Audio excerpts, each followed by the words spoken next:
देखो गुरुजी ने पढ़ाएंगे नहीं, भूसा ढोएंगे। क्यों?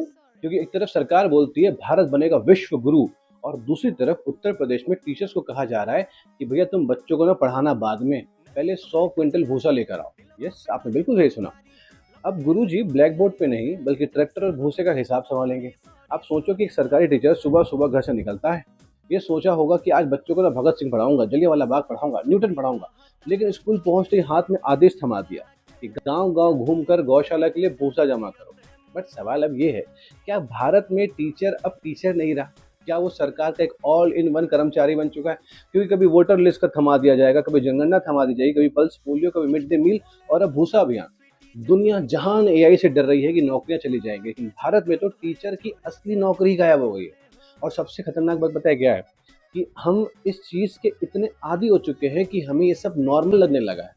आप फिनलैंड की बात करें, जापान की बात करें, सिंगापुर की बात करें, ऐसे देश है जहां पर टीचर का समय सिर्फ और सिर्फ बच्चों के लिए होता है।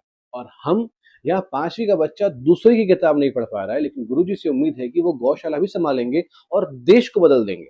अब कुछ लोग कहेंगे कि गौशाला भी जरूरी है, पशु भूखे मर जाएंगे ना। लेकिन बिल्कुल सही बात है। बट सवाल यह है कि क्या हर समस्या का ठेका सिर्फ टीचर ही उठाएगा? पशुपालन विभाग क्या कर रहा है? नगर निगम क्या कर रहा है? ग्राम पंचायतें क्या कर रही हैं? और सच तो ये है कि भारत में सबसे आसान शोषण अगर किसी का होता है तो वो है सरकारी शिक्षक, क्योंकि वो विरोध कम करता है और सिस्टम से बंधा होता है।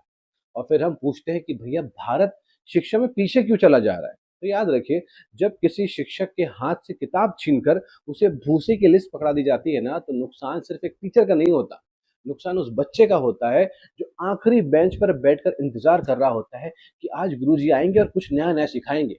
और जिस देश में शिक्षक का सम्मान कम होने लगे ना, वहां भविष्य धीरे धीरे धीरे अंधकार में जाने लगता है। और डॉक्टर एपीजे अब्दुल कलाम साहब ने कहा था कि that teaching is a very noble profession that shapes the character and future of an individual.